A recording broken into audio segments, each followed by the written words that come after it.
I take this time to welcome each and every one of you in this cultural event on the theme Journey to the Roots of Culture.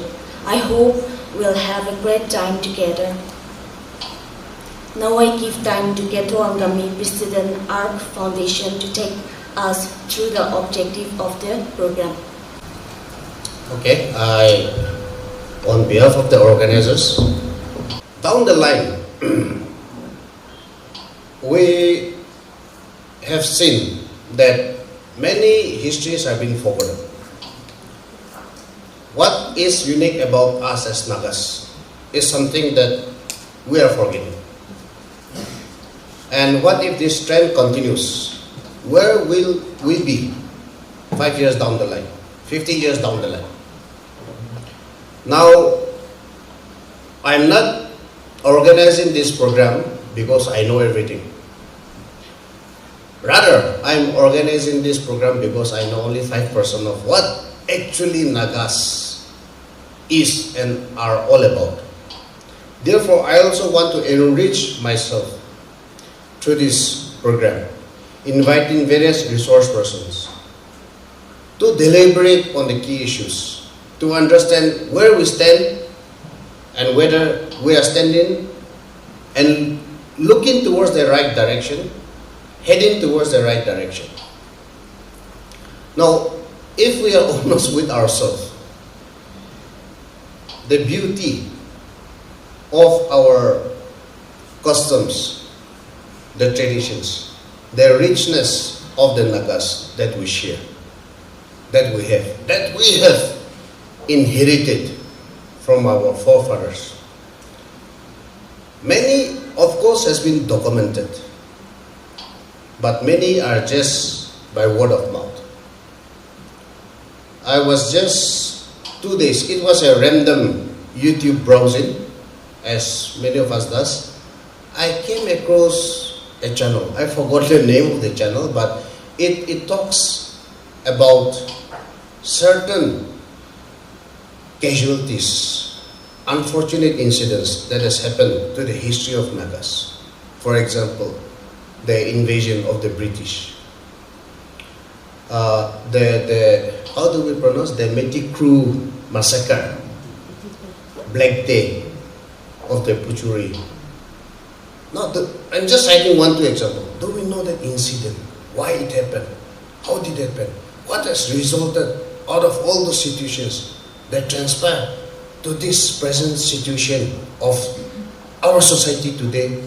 Whether or how it has impacted us, have we analyzed? And I could very well recall one another video from that same channel, I believe, was about the Mokokchung, was it 1994? It was a Sunday? Yeah.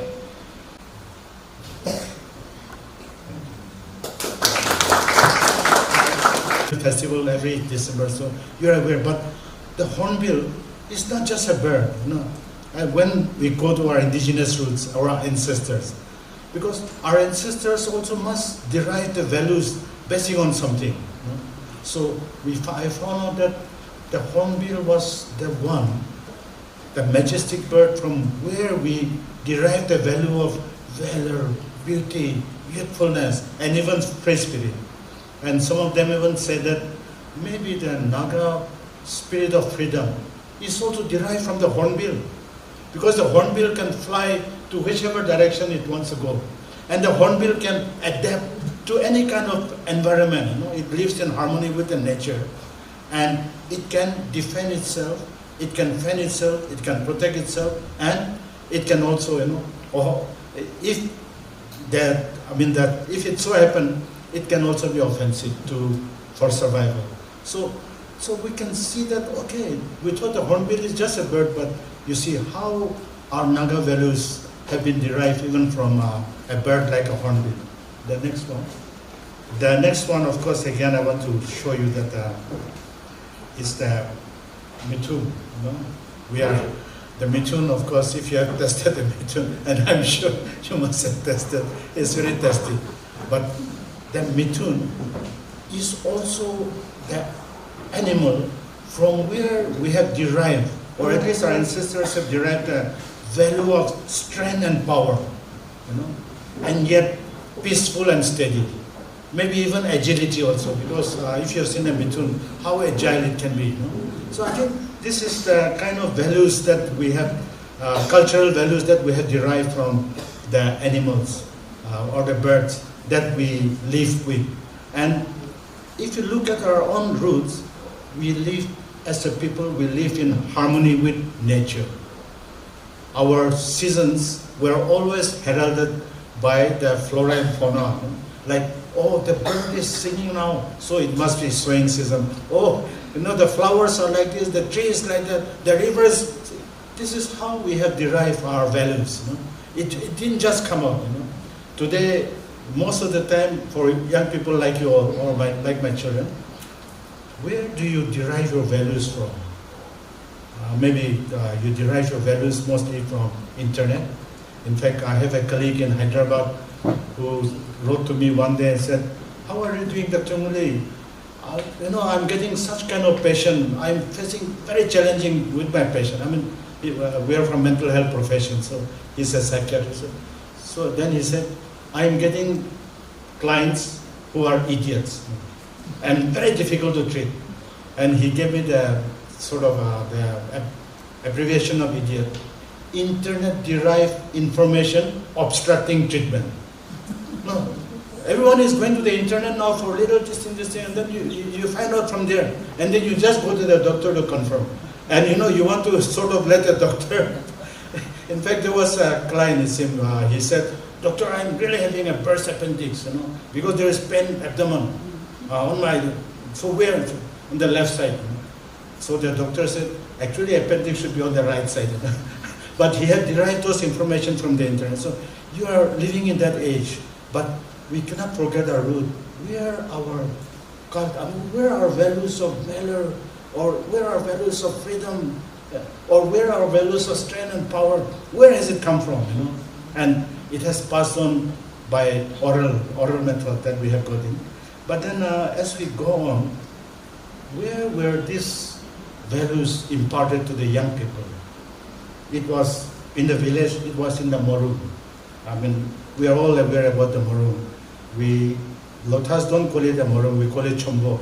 So other tribes also we have the same different names, I think. And Morung, I think probably is the Ao one. But it was the Morung. That was where young people, those who have come of age, will have to go to live in the Morung. And it was in the Morung that these values were imparted to the young people. And our ancestors, I used to wonder that today, if we look at our society, there seems to be tremendous fear, greed, and desire for power. And this human element is really creating havoc in our society, whereby it has created a lot of envy among ourselves. And we know that envy is the parent of hatred, falsehood, malice, and name whatever. And that envy is really not creating any harmonious relationship among ourselves.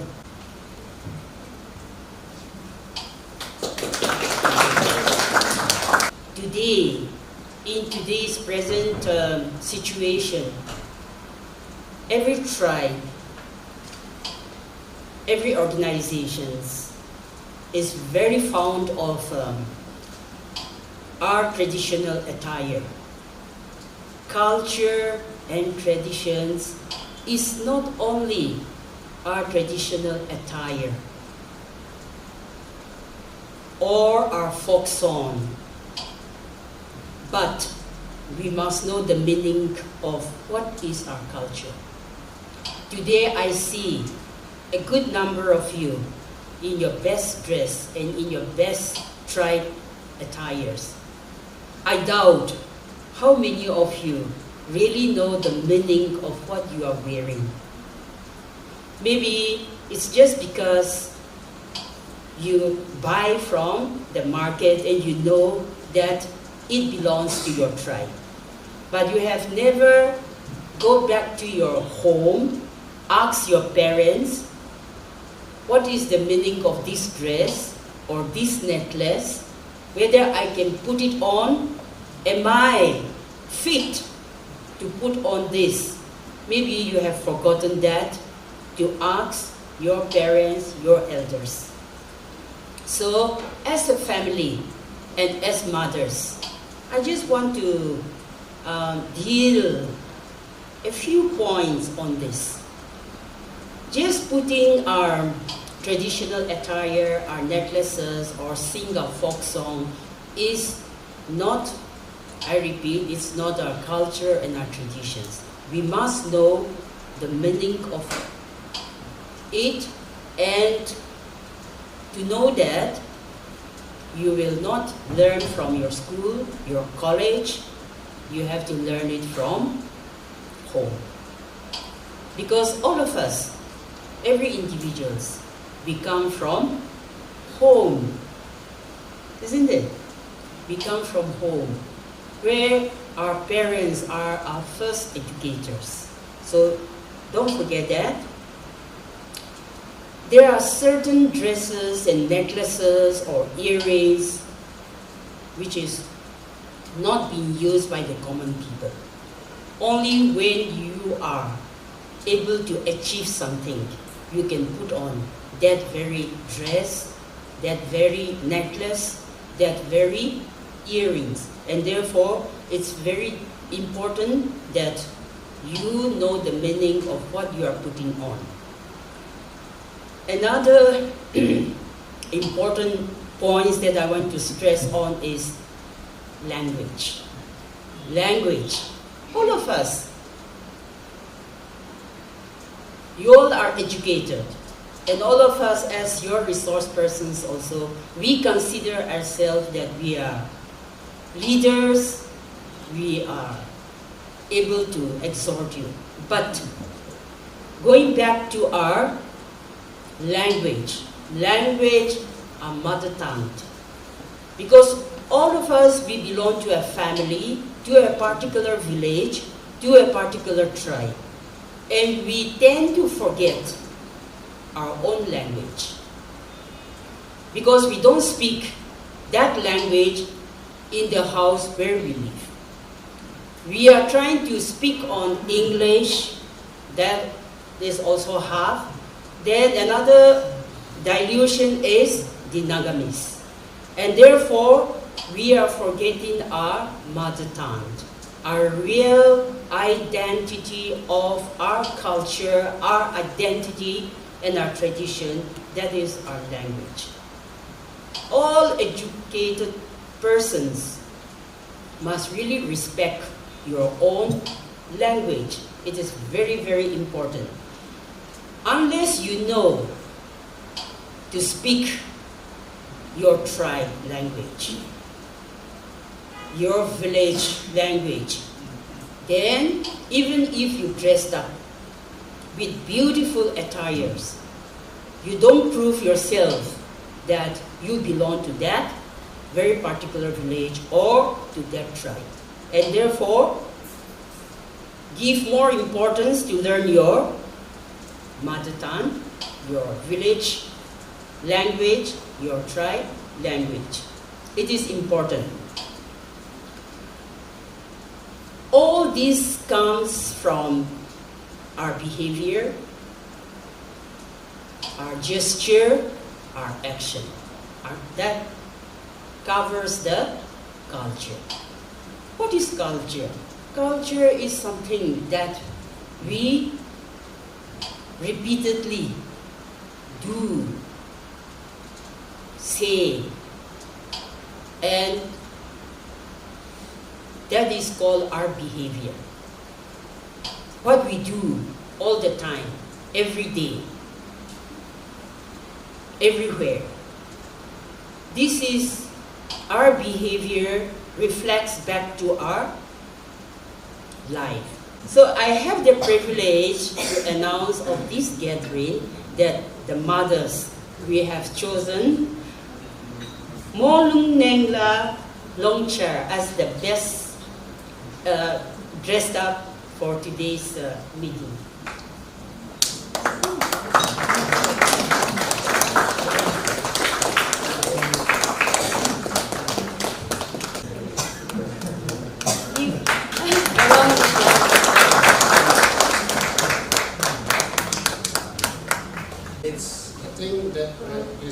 open to our program for today. It's a book by Madam Esther Interior, and it's titled Walking the Rockless Road, Exploring the Tribes of Nagaland. So, be ready to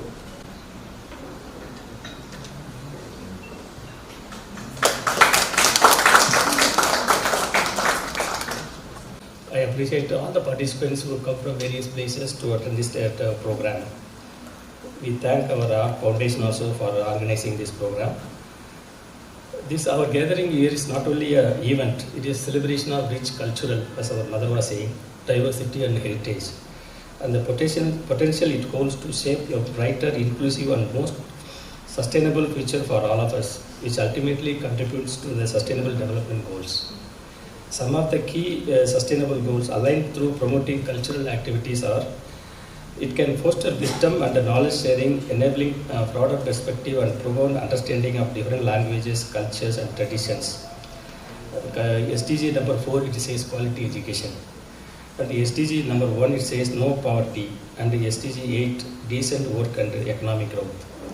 So it can empower our communities by preserving and promoting traditional crafts. Because poverty, all those things we can remove only, preserving our traditional crafts.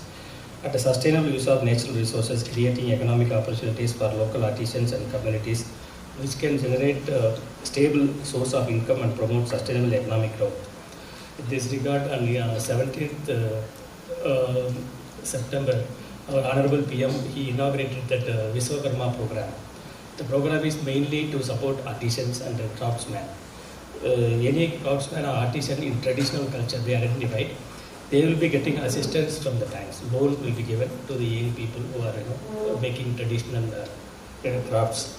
So they will be getting a loan, 2 to 3 lakhs, and they have to register. The guidelines are there. So the banks will give you loan without any collateral, and they will be giving 15,000 for buying their modern equipments also. So these facilities we can tell the artisans who are proficient in their skill, they can make use of this scheme, PM Vishwakarma scheme. 18 skills are there. Traditional handicrafts artisans also can benefit. Then it can increase cultural understanding, dialogue and cooperation, and strengthen the communities today under traditional systems. SDG 16, peace, justice and strong institutions. How to create a strong institutions? Through our cultural foundation only. As we engage in this journey to embrace and learn from each other cultures, we are forging a path towards better and more sustainable, peaceful and harmonious and inclusive future for all addressing in the SDGs. While the SDGs are global, their achievement will depend on the fact how much we are able to translate them into reality in our communities and societies. I am happy to say that Nagaland is actively working towards achieving the SDGs through SDG coordination. We have a center, SDG coordination center, in our planning department. With the support from Niti Aayog and the UNDP, as well as implementing line department, district administration and the communities within the state, our state we are taking various initiatives to localize the SDGs across the state, focusing on capacity building and aligning the SDGs to the priorities of the state.